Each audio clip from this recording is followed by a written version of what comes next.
warahmatullahi wabarakatuh. Warahmatullahi wabarakatuh. A'udzu billahi samii'ul 'aliim minasyaitonir rajiim. Bismillahirrahmanirrahim.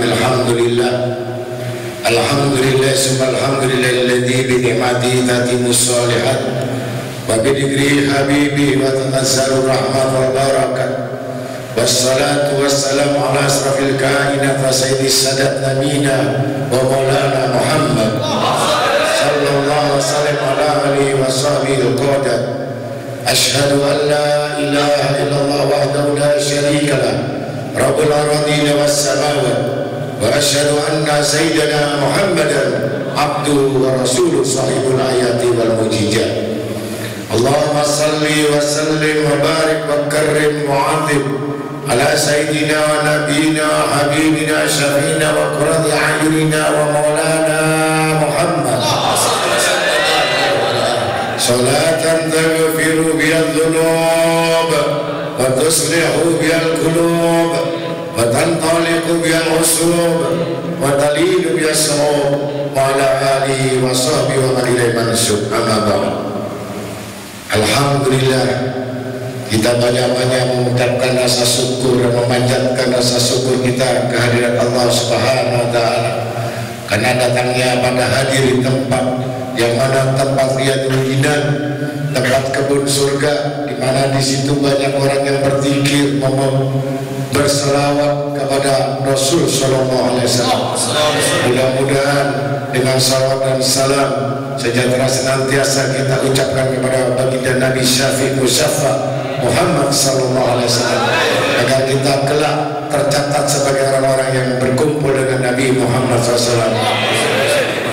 Para hadirin hadirat yang sama-sama dimuliakan Allah Ta'ala, terutama kepada para habaib, saya mohon maaf dan sebesar-besarnya maaf. Sebenarnya saya tidak dakwah, tetapi ada sedikit yang terus mendesak pada hati saya untuk menceritakan sedikit riwayat sejarah Sayyidah Fatimah Zahra, yang mana Sayyidah Fatimah Zahra disebut Sayyidah Al-Batul. Kenapa disebut Sayyidah Al-Batul? Beliau adalah dalam usia yang muda dan meninggal dalam usia muda dalam umur 28 tahun.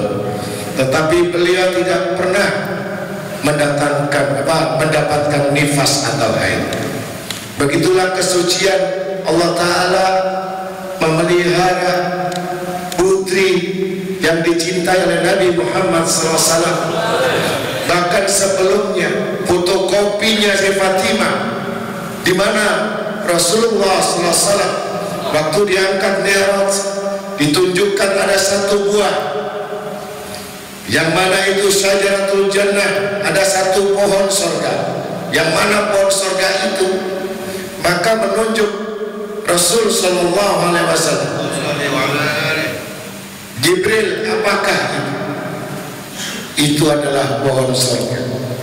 Siapakah yang bisa memetik buah itu dan memilikinya?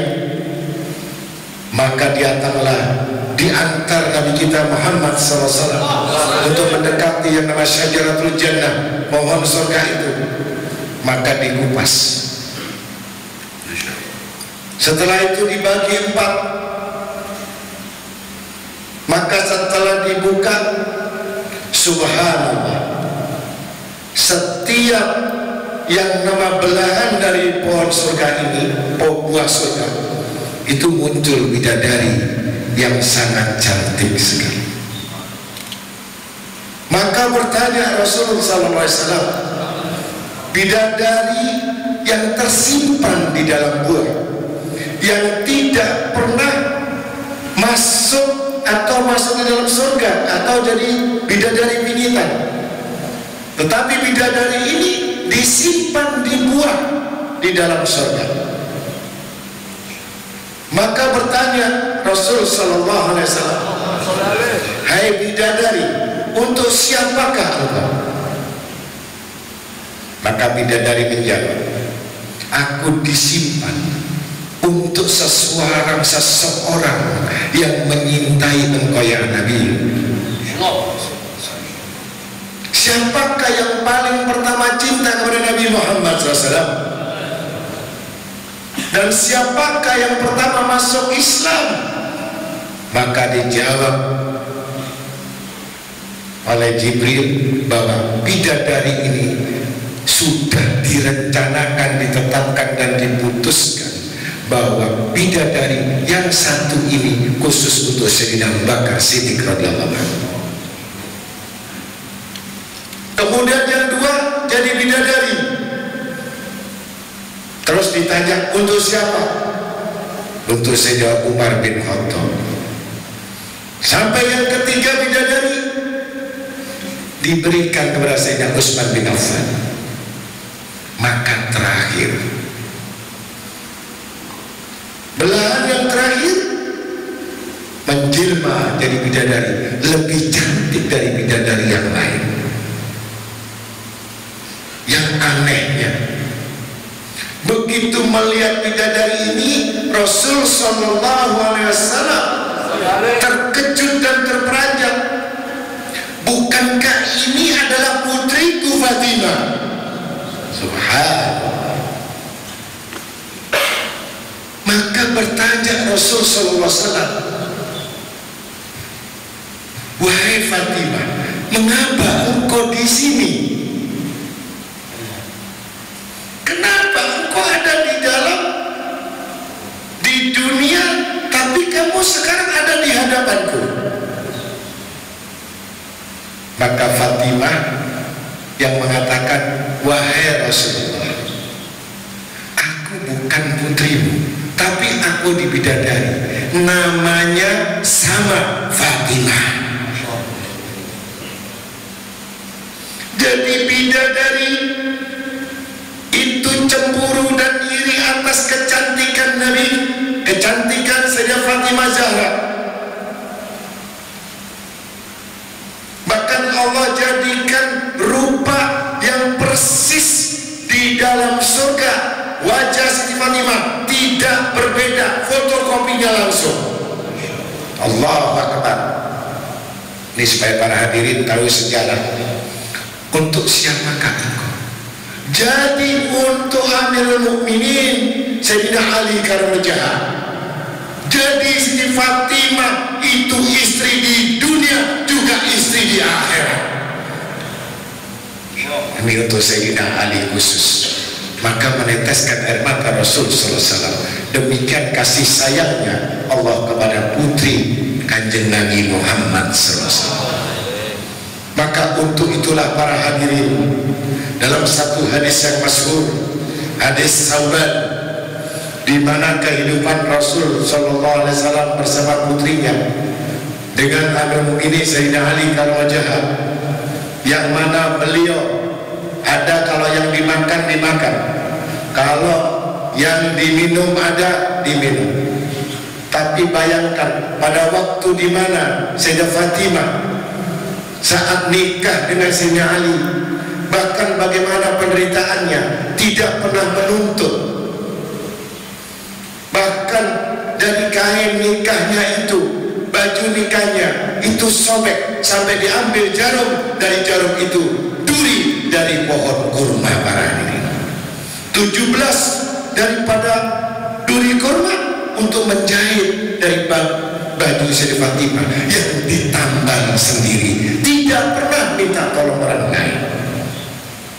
Di sini kejuhutan daripada putri Nabi Muhammad Sallallahu Alaihi Wasallam, dan tidak diperhatikan atau dimanjakan oleh Nabi Muhammad Sallallahu Alaihi Wasallam. Satu saat di mana mereka bertanya, bercanda, dua orang suami istri bercanda di dalam bilik, berkata Sayyidina Ali kepada Siti Fatimah, ya Sayyidah Fatimah, siapa sebenarnya yang paling dicintai Nabi Muhammad Sallallahu Alaihi Wasallam? Jadi suami istri ini bertanya, siapakah, apakah kamu lebih dicintai atau aku? Kata Sayyidina Ali. Mendengar yang demikian, pas Rasul Sallallahu Alaihi Wasallam hendak bertamu ke rumah Siti Fatimah, mendengar dua anak dan mantu membicarakan tentang dirinya. Maka Sayyidah Fatimah mengatakan, Rasul tentu lebih cinta aku daripada engkau karena aku anak kandungnya. Tidak, walaupun aku mantunya, aku lebih dicintainya.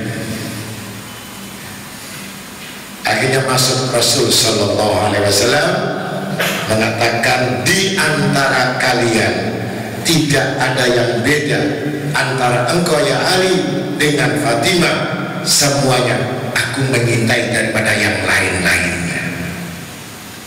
Maka gembiralah Siti Fatimah dan Siti Ali karena melihat mereka dalam kekurangan dan kemiskinannya. Pada satu saat Sayyidina Ali mendapatkan satu hadiah, yang mana hadiah itu 10 gram emas. Ini dalam satu hadis. Hadis ini masyhur, hadis Sauban, yang sampai sekarang dipakai oleh ulama-ulama untuk menceritakan bagaimana kedudukan makom Sayyidah Fatimah Zahra. Dari para hadirin, mudah-mudahan dengan kita datang menghadiri, yakin roh beliau datang di tempat ini, yakin roh Nabi Muhammad SAW, yakin kita ini akan berkumpul kelak di dalam surga bersama Allah. Para hadirin hadirat yang sama-sama dimuliakan Allah, pada satu saat bagaimana seorang yang suami kalau mendapatkan satu hadiah, apalagi itu kalung emas, maka tidak segan untuk memberikan hadiah kepada istrinya. Pada saat itu diberikanlah emas itu 10 gram kepada Sayyidah Fatimah sebagai hadiah. Jadi kalau Sayyidah Fatimah itu memanggil Sayyidina Ali, ya Abul Hasan, syukran katsiran, bapaknya Hasan, aku sangat terima kasih terhadap pemberian. Maka dipakailah kalung 10 gram itu sama Sayyidah Fatimah dengan senang hati. Mari kita datang ke kediaman baginda Nabi Muhammad SAW agar Rasulullah SAW mengetahui betapa sayangnya engkau ya Ali kepadaku, dan aku tunjukkan hadiah ini kepada Rasulullah SAW. Walaupun Siti Fatimah gak pernah manggil Abi, tetap manggil Rasulullah kepada Rasulullah. Kalau kita bapak manggil Abi, bapak, Umi, tapi saya Fatimah tetap memanggil baginda Nabi kita Muhammad SAW, ya Rasulullah. Maka berangkatlah suami istri datang berkunjung untuk menemui baginda Nabi Muhammad SAW. Begitu mengetok pintu, Assalamualaikum warahmatullahi wabarakatuh. Waalaikumsalam. Dijawab dari bilik balik. Keluarlah Nabi Muhammad SAW, tersenyum, biasa menyambut tersenyum, gembira kalau kedatangan dua manusia pilihan Allah Ta'ala ini. Akhirnya pada saat membuka, tanpa sadar Rasul SAW melihat di lehernya Sayyidah Fatimah ada emas 10 gram. Langsung berubah wajah Nabi Muhammad SAW. Wajahnya merah, matanya merah, bahkan mau tersenyum tidak tersenyum karena terhalang dari apa yang dipakai oleh Sayyidah Fatimah. Beginilah didikan Nabi Muhammad SAW kepada putrinya Nabi besar Muhammad SAW. Langsung tidak menegur, Rasulullah masuk ke dalam bilik kamar. Terkejut Sayyidina Ali, Sayyidah Fatimah terkejut. Kenapa demikian? Tidak pernah kejadian seumur-umur baginda Nabi SAW sampai wajahnya merah, matanya merah, penuh dengan kemarahan. Yang baru ini kita alami. Maka suami istri saling memandang. Apa kesalahan kita ya Abul Hasan? Sayyidina Ali pun tanya, apa kesalahan kita ya Fatimah? Baiklah, kita pulang dulu. Mungkin beliau tidak berkehendak untuk menemui kita. Akhirnya pulang dua orang, suami istri, karena kekasih Allah, Habibullah setiap orang yang dicintai oleh Allah, setiap orang yang dicintai oleh Nabi sallallahu alaihi wasallam pasti mendapatkan satu petunjuk dan ilham. Maka dapat bisikan khatir, bisikan yang langsung dari Allah melewati malaikat Jibril dalam hatinya. Maka tanpa sadar Sayyidina Ali melihat mungkin yang menjadi penghalang adalah kalung yang di lehermu ya Fatimah. Apakah sedemikian itu perhatian Rasulullah dengan emas yang 10 gram?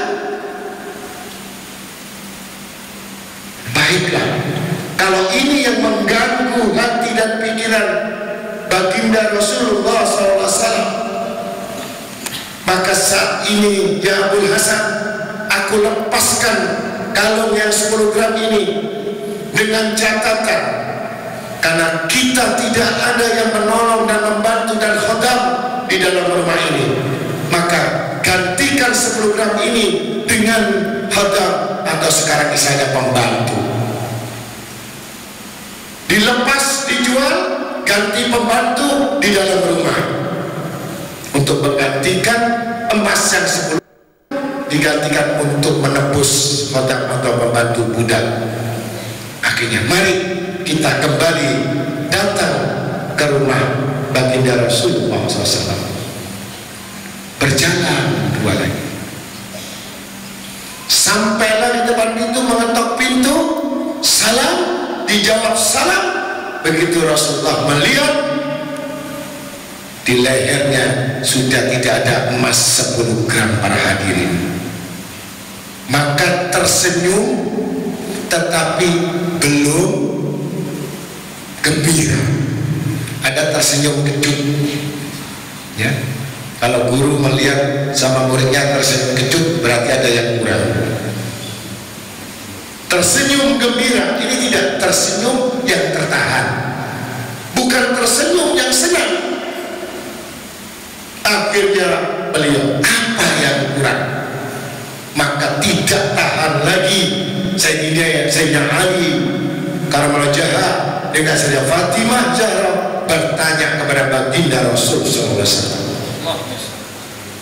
Gila ya Rasulullah, ada apa ya Rasulullah?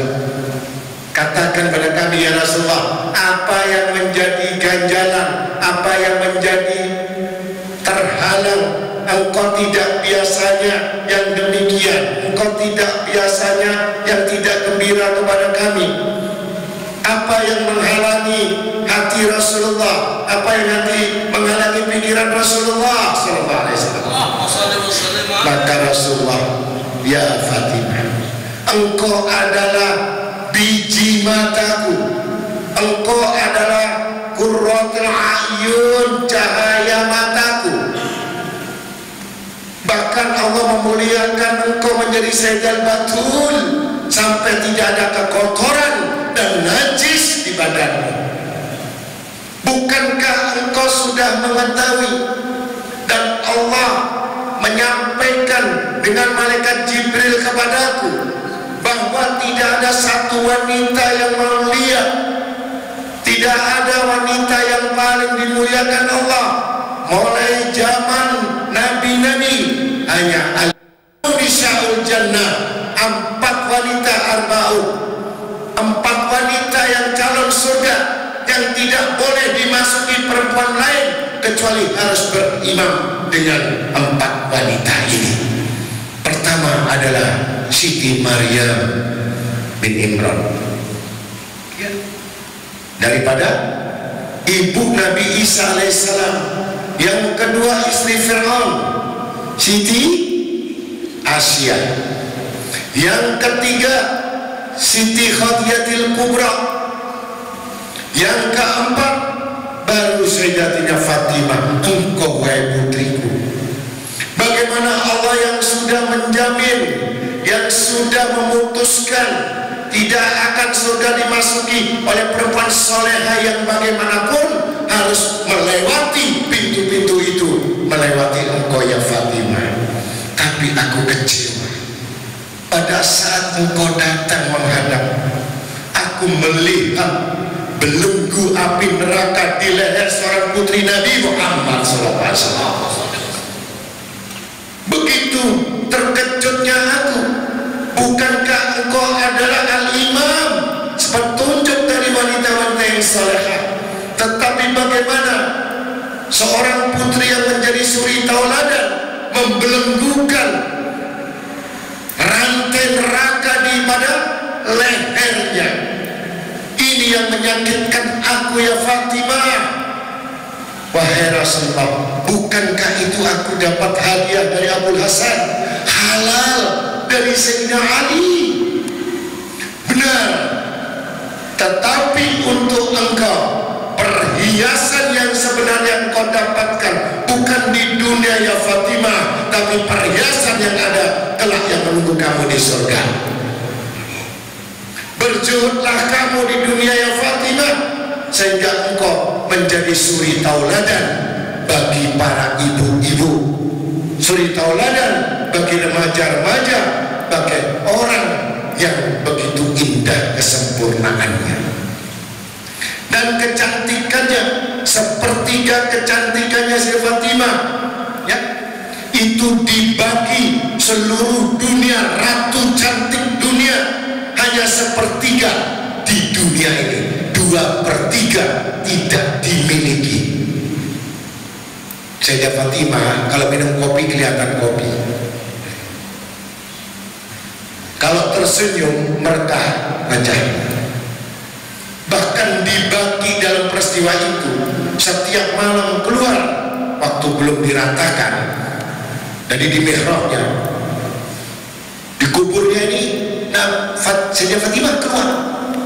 Yang jaga ini waktu itu masih muda, bahkan sampai tua tidak mau kawin, padahal hanya 1 kali melihat wajah Sayyidah Fatimah jauh. Tengah malam berjalan lewat, baunya, wajahnya, rambutnya, sehingga tidak bisa menahan Ar-Rijal, menahan burungnya. Akhirnya dikebiri, demi Allah nyawaku digenggamnya, tidak akan bisa mendapatkan sesuatu, aku tidak bisa tidur dan tidak bisa kawin kecuali sudah terhalang oleh wajah Sayyidah Fatimah. Akhirnya dikebiri para hadirin sampai mati, tidak mau kawin, hanya 1 kali melihat wajah Sayyidah Fatimah. Kalau kita melihat wajah Syahrini masih bisa ngiler. Betul apa salah? Kemudian setelah mengetahui demikian bahwa Sayyidah Fatimah gara-gara hijabnya Rasul SAW kepada kalung yang nempel itu, dan ternyata aku melihat kepada engkau ya Fatimah, engkau datang sudah tidak membawa kalung di lehermu, tetapi masih kurang memuaskan hati dan pikiranmu, dan terhalang aku cintaku kepadamu, sesuatu yang belum terlepas dunia itu padamu. Apakah itu wahai Rasulullah? Engkau telah membuang kalungmu, tetapi engkau menggantikan kalung dengan manusia di dalam rumahmu untuk membantu masak, membantu cuci pakaian, membantu untuk membersihkan rumah. Saat kau memanggil khadammu, pembantumu, kau pasti ingat emasmu 10 gram itu. Allahu Akbar. Kalau misalkan dipanggil, di sini 6, sini 6, begitu 6 keluar, ya dilihat, ini kan dari 10 gram kuih, kelihatan kalungnya. Sebetulnya dia bukan ingin cari pembantu, tetapi karena terhalang 10 gram dijadikan pembantu datang, kelihatan 10 gram, itu yang dilihat oleh Nabi kita Muhammad SAW. Sehingga itu engkau tidak betul-betul membuang dunia dalam pikiran dan hatimu. Wahai Fatimah, pulanglah segera dengan Sayyidina Ali, selesaikanlah urusanmu, baru aku akan terbuka dan gembira saat putriku yang telah disucikan oleh Allah Subhanahu wa taala disebut mutahharah. Sayyidah Fatimah ini disucikan oleh Allah. Kemudian langsung pulang, tidak berapa lama, hai khadam, hai pembantu, gara-gara kamu aku jadi agak jauh dari Nabi Muhammad SAW. Sekarang pulanglah, bebas, jangan muncul dan kelihatan lagi, jangan kelihatan di jalan, di pasar, nanti bahaya bagi saya, karena itu akan ingat itu bahwa kamu dijadikan dari 10 gram emas. Para hadirin hadirat yang sama-sama dimuliakan Allah, disinilah kecintaan Allah kepada Rasulullah, Rasulullah kecintaan kepada putrinya yang disebut Sayyidah Fatimah, sampai tidak memiliki apapun kalau kita boleh, karena kita bukan Sayyidah Fatimah. Jadi bapak-bapak ya, kalau bisa istri belikan itu 200 gram emas sama istrinya, insya Allah gak bisa jalan. Ini ada sahabat, kemudian setelah dilepaskan budak tadi menghadap Rasul Sallallahu Alaihi Wasallam. Begitulah kehidupan Sayyidah Fatimah yang sangat benar, dan aku gantikan ya Fatimah, lebih besar, lebih hebat dari perhiasanmu. Bahkan Sayyidah Fatimah dia punya meja, punya kursi, putus, tidak ganti para hadirin. Jadi kalau ada tamu jomplang begini.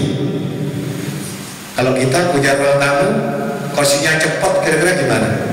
Gengsi atau enggak? Gengsi atau malu? Sayyidah Fatimah tidak, cuman ngomong, ya Abul Hasan, kursi mejanya udah jomplang, tolong beli perabotan walaupun kreditan. Ya, kreditan itu boleh, kreditan boleh, asal gak ada bunganya. Ada gak kredit gak pakai bunga? Ada atau enggak? Ada atau tidak? Tidak ada. Baik, kita lapor sama Rasulullah. Jadi mau beli meja, mau beli kursi, izin sama Nabi Muhammad SAW. Kalau anak kita tuku lentung, beli makanan, pernah izin sama bapaknya? Pernah izin sama ibunya? Enggak ada. Tapi kalau didikan Nabi Sallallahu Alaihi Wasallam, setiap langkah perbuatan Sayyidina Ali dan Fatimah selalu minta izin sama Rasulullah SAW. Takut salah gara-gara kalung tadi para hadirin. Akhirnya datang kepada Rasulullah, ya Rasulullah, Abul Hasan ini mau ganti meja, mau ganti kursi karena jomplang. Maka Rasulullah mengatakan, maukah kamu yang lebih bagus, lebih indah daripada kursi yang di rumahmu, lebih bagus dari emas 10 grammu, maukah aku gantikan dengan yang lebih bagus lagi? Dengan apa ya Rasulullah? Dengan baca tasbih 33 kali. Yang kalau kita sembahyang baca subhanallah 33 kali, terus alhamdulillah 33 kali, Allahu Akbar 33 kali. Nah, jadi kalau kita punya istri seperti Siti Fatimah, nggak repot, nggak punya tempat tidur, nggak punya lemari, nggak punya sepeda motor, maukah aku hadiahkan seperti Rasulullah menghadiahkan Siti Fatimah? Insya Allah pegatan.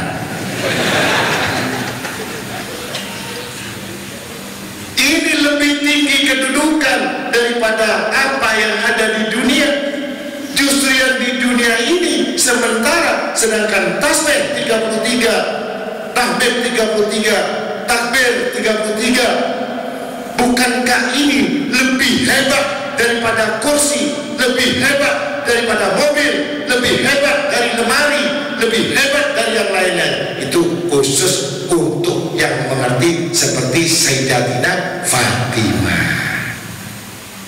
Ya, kalau kita, ya saya kira kalau ada yang perempuan begini luar biasa. Ya, kalau ada yang demikian datang sama saya, lamar saya mau, karena nggak pakai belanja. Betul? Lagi mana yang nggak mau kawin nggak pakai belanja? Ya. Ini yang kedua. Kemudian dalam satu hadis Sauban, di riwayat dari Sauban ini diperhatikan, demikian sampai miskinnya fakirnya Sri Fatimah ini, ya, sehingga pada satu hari berjalan dari rumah Rasul SAW, karena Sauban sudah menjadi khatam daripada Nabi Muhammad SAW. Karena ini kebetulan membahas Siti Fatimah, bukan membahas Sauban. Jadi Rasul SAW berjalan sama Sauban, datang berkunjung ke diaman Sayyidah Fatimah Zahra. Begitulah setiap hari, tidak ada yang dirindukan. Bepergian bagaimanapun Rasul SAW selalu mendatangi kepada Sayyidah Fatimah dan selalu mencium keningnya dari Sayyidah Fatimah, mencium keningnya dari Sayyidina Hasan dan Husain. Itu kecintaan Rasul SAW. Kalau menyintai seseorang, dia selalu mencium keningnya. Tapi kalau murid dicium gurunya dengan keningnya, GR, gegar otak. Masa, ya, tahu GR?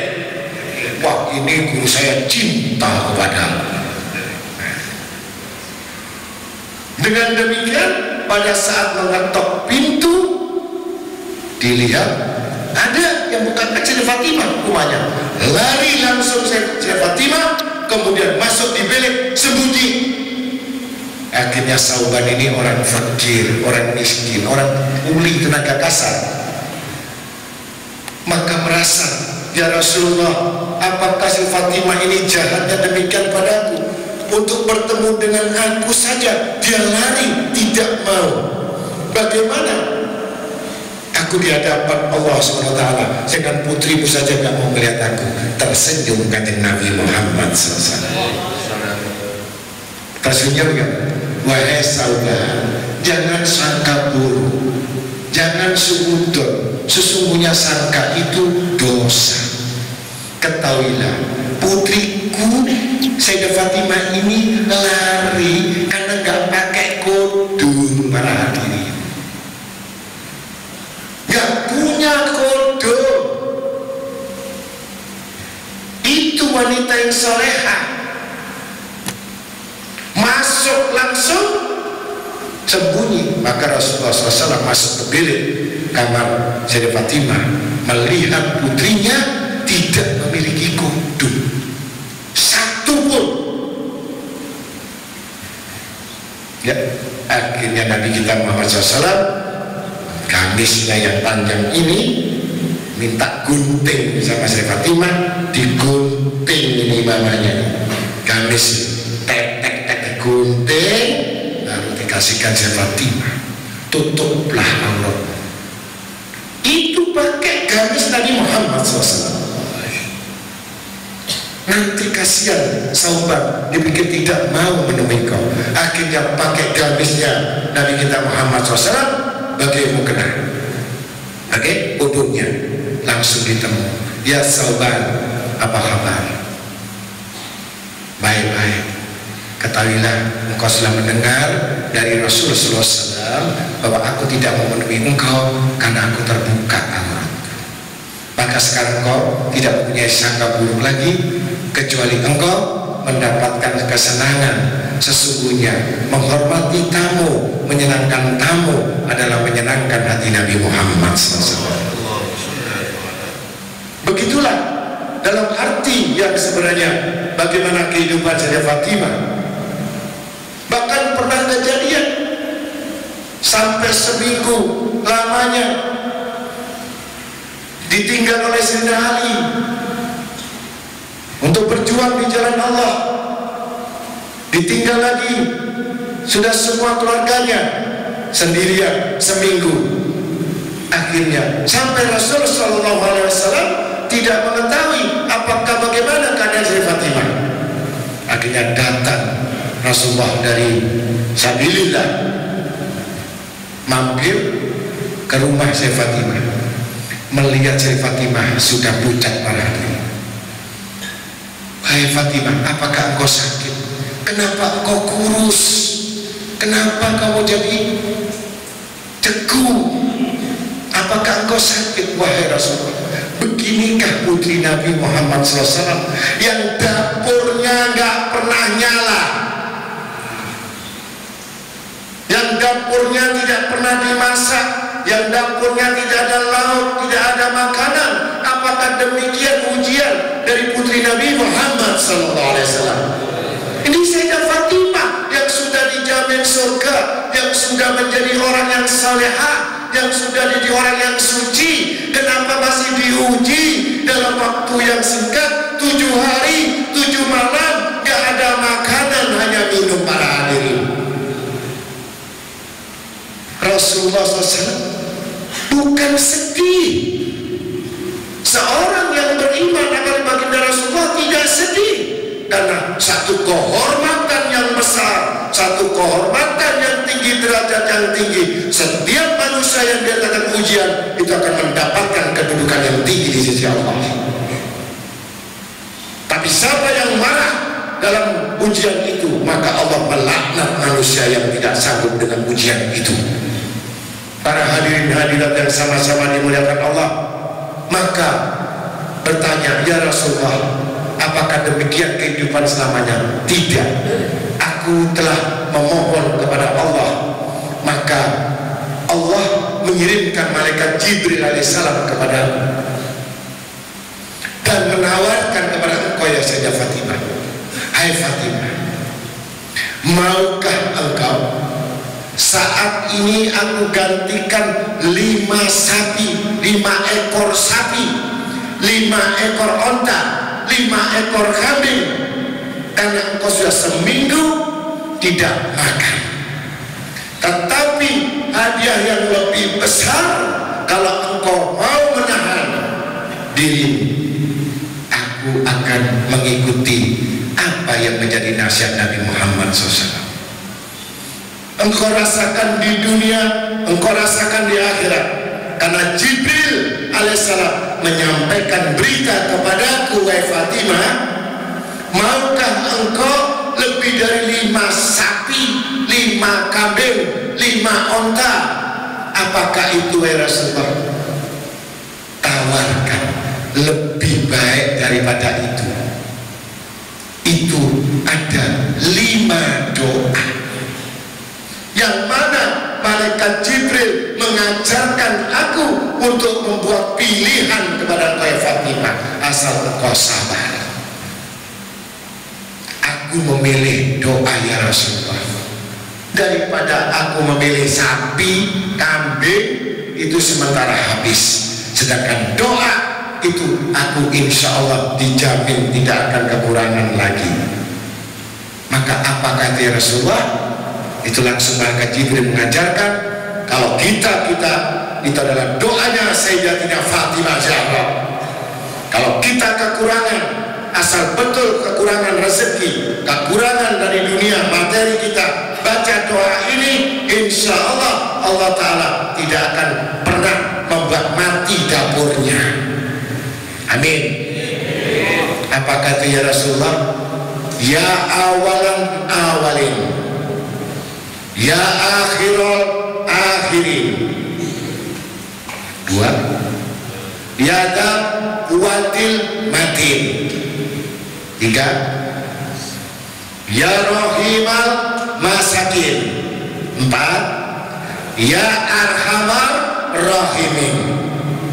Apabila dibaca 10 kali, atau 100 kali atau 1000 kali, tergantung kebutuhan, tergantung keinginan.